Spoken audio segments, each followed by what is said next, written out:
And there seems to have been some concern as to whether your company possesses the ability to actually put on another project for council's approval when you have not adhere to the timeline for the initial project. I think that's what this workshop is all about today, to assure that you have the capabilities of completing a second project when you ran into some difficulties with the initial project. So council does not want to just grant your request for a second if we feel you don't have the ability to complete the first without allowing visibility to the community. I think that's the sole purpose of the workshop, to answer council's questions pertaining to that, not to re-add what has already been granted. If I'm not mistaken, I think that's the purpose of this particular workshop, not to try to go back and make a decision why we finished the first one. It's just a matter of whether you have the ability to complete a second one with some of the consequences you have incurred with the initial one. I think there are questions that our council meeting pertaining to that, and that's the issue before you right now, as far as this workshop is concerned, from my understanding. Right? Yes, sir. So any other questions for Ms. Daniels pertaining to that particular issue? Yes, sir. Hold on just 1 second, sir. I just want to address a little bit of what you said. I oversee our project development. And I think one thing that's important to think about Sylvan Ranch is we are the owners and operators of these assets long term. So we are taking a long-term view of every project that we develop and then construct. And so when we see delays because of unexpected permitting challenges, we are not just going to rush the construction, because at the end of the day, we're going to own that asset. It needs to be a high quality asset for 30 to 40 years, and that's what we're building to. So that's why you'll see some of these delays, is because we're not going to do what some of our competitors might do. That are going to sell this project to an investor at the end of the life cycle. It's us. We're handing it off to Bill's team. Bill's team's handing it off to our asset management team. We all sit together and think, how can we make these the highest quality assets we can? Some of the biggest problems I have with it is some of the sugar coating. When we ask you a question, we won't be able to trust what you tell us. And I'm not at that point. And a few other ones up here are as well. You've been in front of us twice, last meeting and this one. You made some comments. We have a saying around here, if you put lipstick on a pig, it's still a pig, no matter how much lipstick you use. And what that means is, some of the things you've been telling us, you said last meeting, as well as this meeting here, at the very beginning, you go back to your first slide. One of your first slides that you put up, you have all the contractors listed there. Blue Ridge Power, you mentioned that they were hired to do the design, and that was it. Is that it? That's all they were hired for. I already know the answer to the question. We had a turnkey contract with Blue Ridge Power. And what does that mean? So, appreciating that there's some clarity probably necessary, we refer to it as EPC, engineering, procurement, construction, design, build, those types of things. This was a full EPC contract that we had in place with Blue Ridge Power. Not sure what you just said.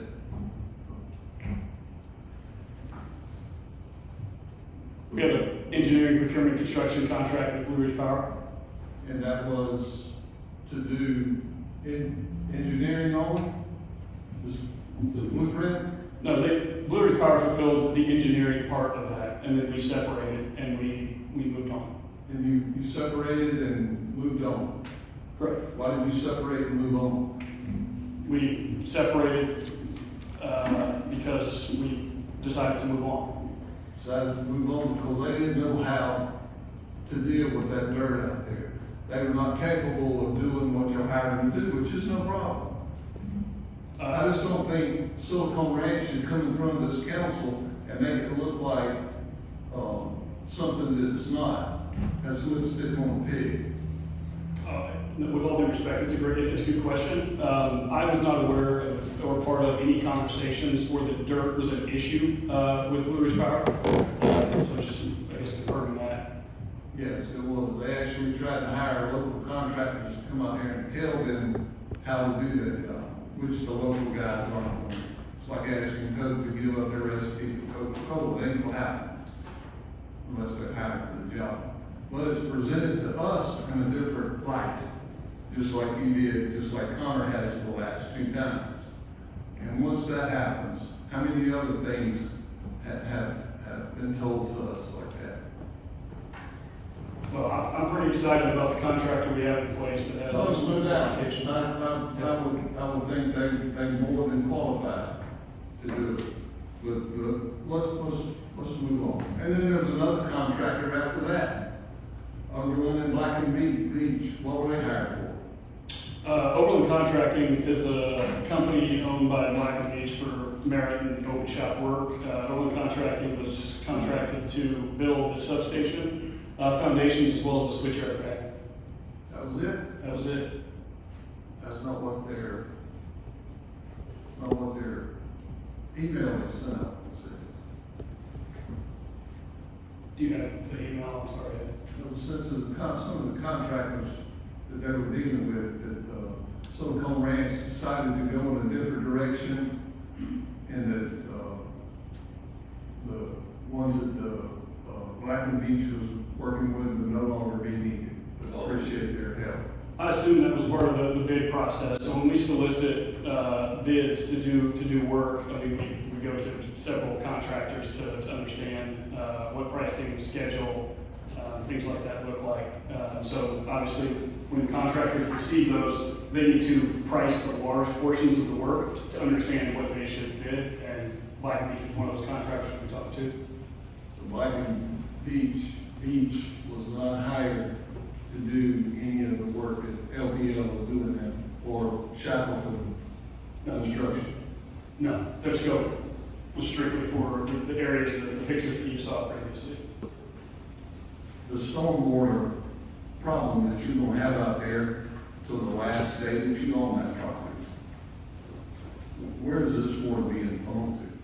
So your question to the water, there's no doubt that there's water out there. There was water before we started out there. So you're right, that's the conditions of the site. One thing I do want to highlight is we have experience, very extensive experience working throughout the Southeast. In fact, most of our project team that is working on this job just finished over 500 megawatts or 4,000 acres in Louisiana, where the water table was 6 inches and or above the surface. So we are very used to mud, we are very used to working in standing water. That's the conditions that a lot of our team came off of. We're based out of Florida, we built a lot of jobs in these kind of conditions. So we understand what we're getting into there, we're well aware of that, and you're right. As you clear it, in different stages of the clearing, if you wrote down White Horse, you should have also, or, that's it, right? Wild Horse, excuse me. I knew that sounded wrong. If you write down that road, you'll see right off the left-hand side is that there is an area that looks really nice. That was the first area that we timbered, we cleared, we rolled, and it's ready for piles. So it can get there, it just has to be worked, and we have to dry it out. So you're right, it's gonna take a little bit to dry it out and to get it where it's workable, but it can be done.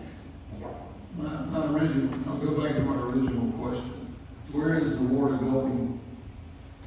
And the same ditch structure that was already there. The ditch structure that was on White Horse? That was within the site. There was already a ditching structure and avenue already within that site. It's going somewhere, it's not staying. The rain that falls in this area, as you well aware, it's going to fill up that ditch many times. Where is the water going when it leaves that ditch? Well, Silicon Ranch can speak to this as well, but the site has been engineered, the hydrology has been studied and looked at, so there's extensive calculations that can be shown how the drainage and the grading is supposed to support that. So I think that's really a technical question that can be looked at in the data and the hydrology of the site. Because the amount of water now is going to be a bigger problem because the vegetation and the trees are not there to help you use up the water that's going to fall. And believe me, it's going to fall. And there's property owners all around there. And is the water going to leave that solar farm onto their property? Well, the site's going to be revegetated, number one, so there will be grass there at some point. Yeah, it will not be like it was. I was up front, Toyota is not happy with this project. Still not. Have heard nothing yet convince me otherwise. But when you come in front of us or you send us emails, remember what I said, put the lipstick up, keep it, it's still a pig if you put lipstick on it. You know, because sometimes it's not what you said, but it's what you didn't say. I want you to be upfront with us, because right now, I'm questioning everything you guys tell us, from some of the, what I call deceiving that's already gone on. And I have no reason to think otherwise. We're big boys and girls up here. We can take the truth. We don't need anything sugar-coated. Just tell us what's going on when we ask. Counselor, what would you like the truth about? I've already brought up one, and Ms. Brown, since you've taken the mic, and I wasn't going to bring it up, but I will. Please. You sent all council members some emails on the number of local contractors you hired. Mm-hmm. And one of your first emails, you had all the local contractors.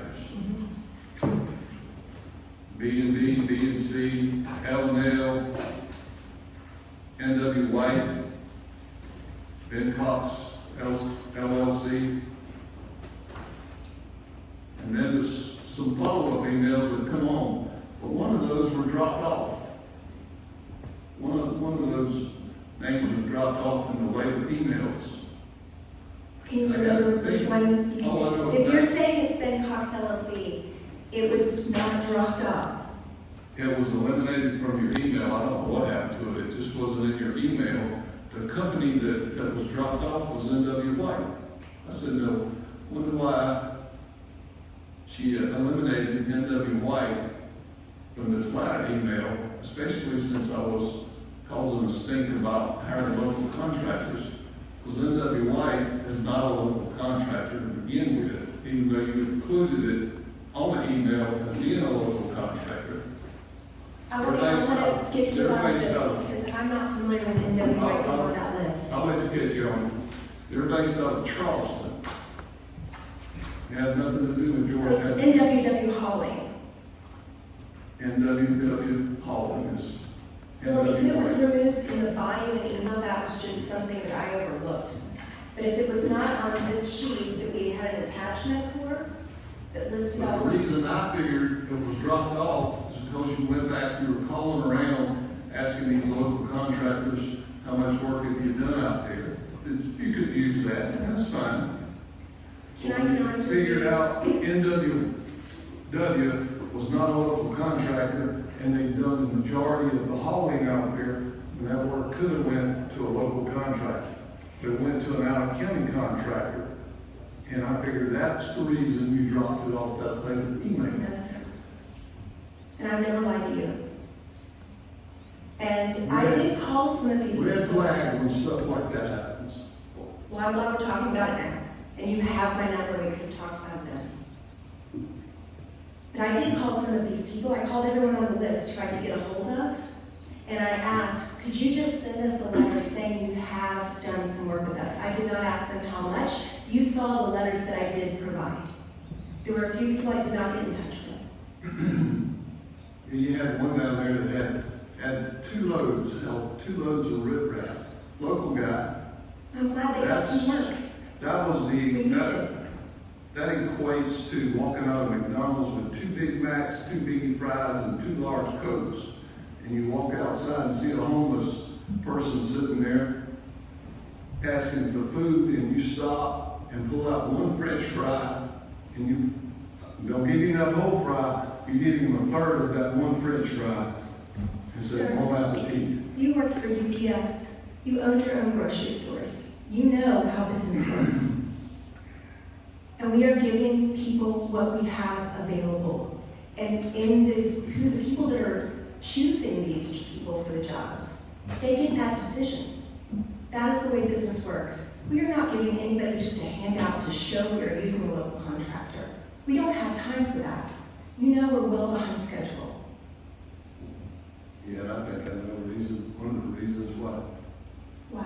Because local contractors was not used, and we wouldn't have had this catastrophe from when y'all first started, with contractors not knowing what they're doing. I should rephrase that, not knowing how to deal without dirt.